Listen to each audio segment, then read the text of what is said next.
There are over 50 premium jets in War Thunder. Some of them bad, some of them good, some of them make me sad, and others are funny. But only one of them is my favorite. It probably won't surprise many of you that I am Dutch. After all, my YouTube channel's name is literally just a Dutch word that you could use to describe your mom. Now, as you can probably imagine, I was quite delighted when Gaijin decided to add some vehicles from my country into War Thunder. Among them was this, the Sea Hawk Mk.50, which instantly became my favorite premium. But only because it's Dutch, right? No. In fact, the premium Sea Hawk has been my favorite premium jet since long before the Dutch subtree was ever added. How's that possible? Well, because I lied. I don't have a single favorite premium jet, I have two. In the German tech tree, you'll find this, the Sea Hawk Mk.50. Aside for some simple visual differences, these two are literally identical. Thus, keep in mind that everything I will say in this video applies to both of these aircraft. The only reason I'm focusing on the Dutch variant is because it is currently the only one that you can actually purchase. But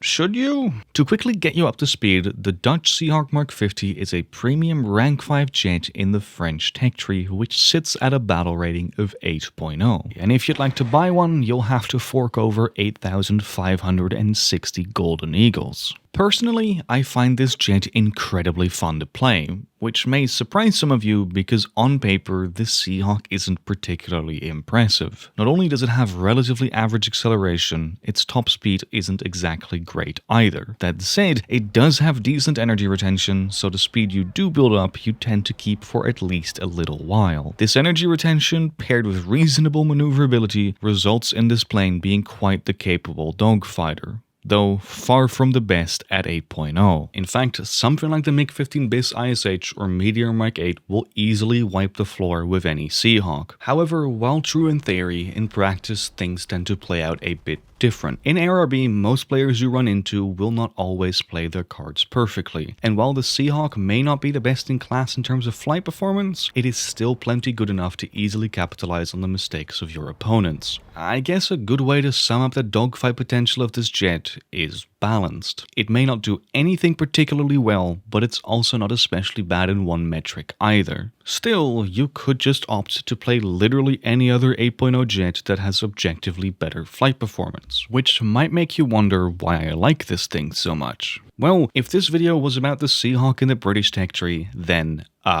nothing. However, unlike the non-premium FGA-6, the premium variants can carry air-to-air missiles, specifically 2 AIM-9Bs. On the surface, this does not seem very impressive. After all, these rear aspect IR missiles are the worst sidewinders in War Thunder. The 9B only has 10 Gs of maximum overload, so any enemy who's not super slow will easily be able to maneuver out of the way. Pair this with limited range as well as a caged seeker, and you end up with a missile that is highly situational at best. However, situational does not mean useless. If anything, despite all of its shortcomings, the AIM-9B is still an incredibly effective weapon at 8.0. In fact, these missiles are infinitely better than the competition, because there is no competition. No other jets at or below this BR carry AAMs. Thus, when playing the Sea Hawk, you'll often find yourself fighting enemies who are not used to dealing with such missiles. That said, although it's kind of funny to watch Crying Baby versus AIM-9B, this isn't the main reason why I love the AAMs on this jet. Truth be told, I think the AIM-9Bs complement the Sea Hawk perfectly. First and foremost, these missiles somewhat compensate for this jet's shortcomings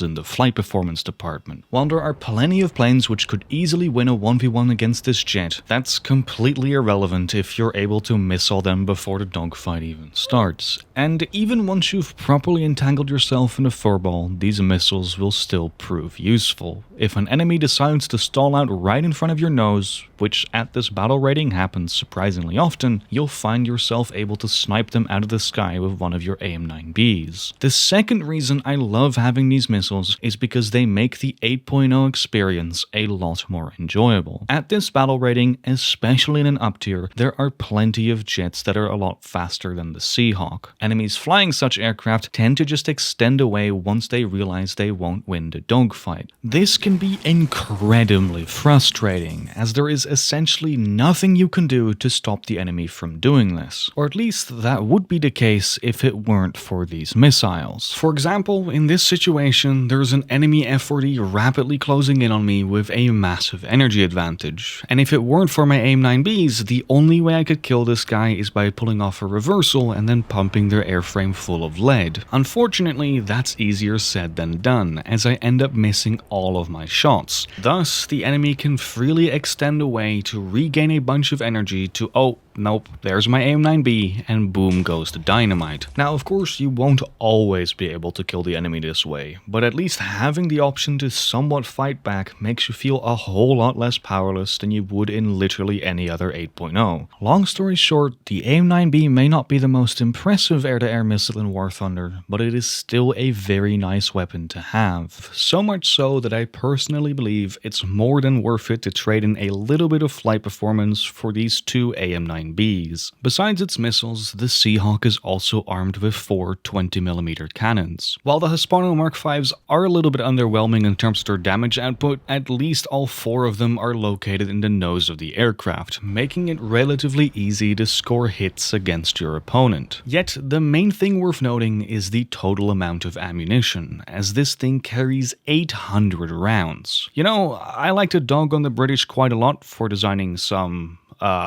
questionable aircraft, but at least they understood it's better to give fighters too much ammo rather than too little. Not only is this great for newer players, as you can be quite careless with how many rounds you miss, but this much ammo per gun also results in the Seahawk having incredible endurance. Even if you manage to shoot down half of the enemy team, you'll still have enough rounds left to mop up a boatload of ground targets. And guess what? It gets better. Most of you are probably aware that some vehicles earn more RP NSL than others. This is because the RP NSL modifier, these two numbers, can differ between vehicles. The Seahawk, just like some other rank 5 premiums, has a SL modifier of 3.8 times 2, which as of today is the highest SL modifier given to aircraft. So not only does this jet have the capability to knock out a small army in a single flyout, you'll also earn a lot of Silver Lions while doing so. Right, so the Sea Hawk Mk.50 has decent flight performance, great AIM-9Bs, insane amount of ammunition, and a incredible SL modifier. But what about countermeasures? Does this jet get flares and chaff, or maybe a radar warning receiver?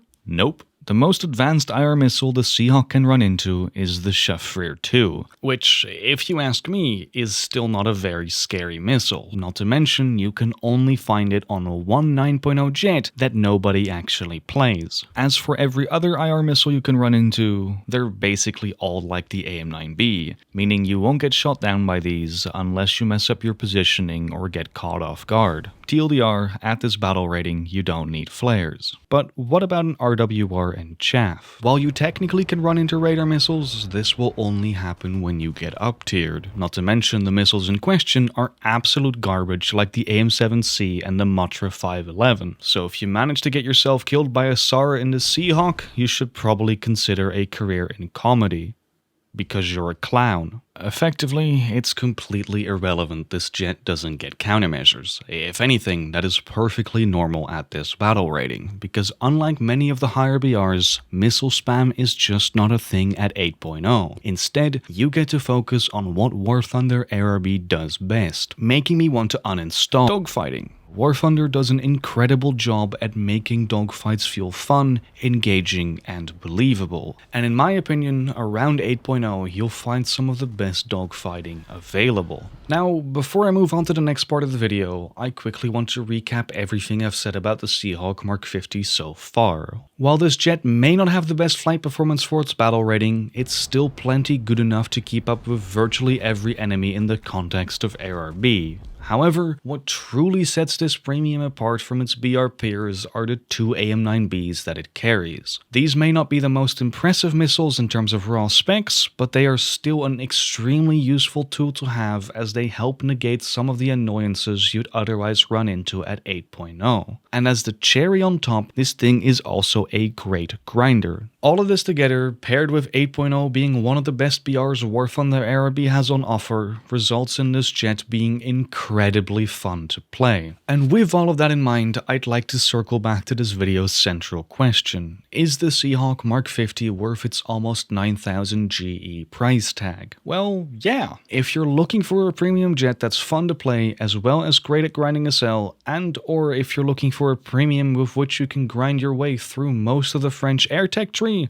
then look no further. Not only do I think the Sea Hawk Mk.50 is a good choice, this is the premium I recommend you purchase. However, I feel I must restate the obvious. The Sea Hawk Mk.50 is a rank 5 premium, so keep in mind that you will not be able to use this jet to efficiently grind all the way to the Ravioli or any other rank 7 or 8 French aircraft. If you just want to buy a premium with which you can grind your way to the top of the tech tree, then you might want to consider buying the rank 7 Mirage F1C200 instead. Although I must warn you, doing so will cost you. Not just financially, as the Mirage is more expensive than the Sea Hawk, but also psychologically. Overall, the Sea Hawk is way more fun to play and way more consistent at grinding. Not to mention that if you're a newer player, buying something like the Sea Hawk instead of a top tier premium will allow you to learn the basics of jet combat in a much more forgiving environment. Save yourself the headache and the cash and buy this thing instead of the Mirage. The compromise to the max rank you can efficiently research is more than worth it. Either way, if you end up purchasing something on the guidance store, please consider supporting the channel by using my affiliate link. Simply click the first link in the description and this will give you a 3% discount on anything you'd like to buy, and I get a small cut from Gaijin at no extra cost to you. Anyway, that's enough of me yapping over what's essentially a glorified PowerPoint presentation. Now I want to talk over some gameplay. Around 8.0, you'll find a lot of people role-playing as brainless bots. As bombers. Every single enemy I've come across who's flying a Tu-4, IL-28, Tu-14, etc. tends to play incredibly passively. The second you try to fight one of them, they'll just fly in a straight line and wait for you to get close enough so they can shoot you down with their gunners. Which means that fighting bombers is not only incredibly boring, but it's also relatively high risk. Or at least that would be the case if you were playing anything other than the premium Sea Hawk. The missiles on this jet can be fired from well outside the range of enemy gunners. So instead of you being annoyingly forced to chase down an enemy and put yourself in danger, you can just do this, which in my opinion is incredibly funny.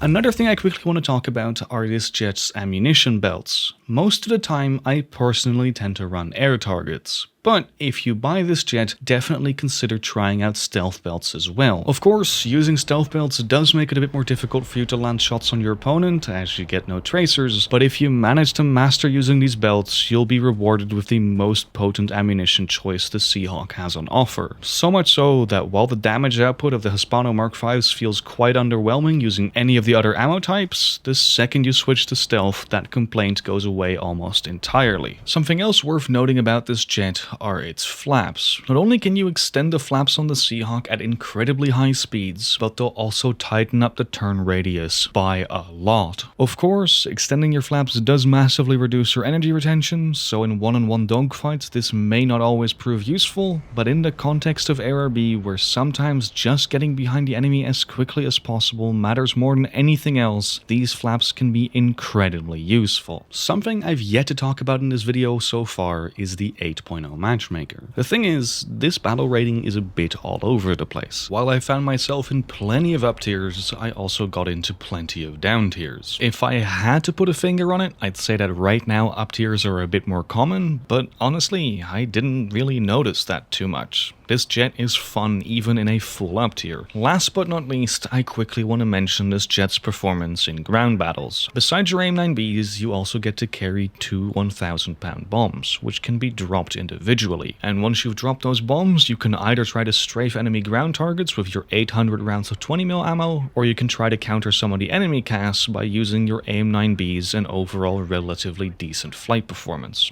TLDR, the Sea Hawk Mk.50 is pretty good as close air support. With all of that said and done, I think it's pretty obvious as to why I like this jet so much. It's competitive, it's fun to play, it's good at grinding, and it's versatile. So if you asked me to pick one premium in War Thunder that I would label as the best premium jet, then I would pick this, the Sea Hawk Mk.50. Ladies and gentlemen, thank you very much for watching. Please consider subscribing, and if you enjoyed this video, then maybe also watch the video that's currently shown to you on screen. It's a little bit different, but kind of the same, so I think you'll enjoy that video as well.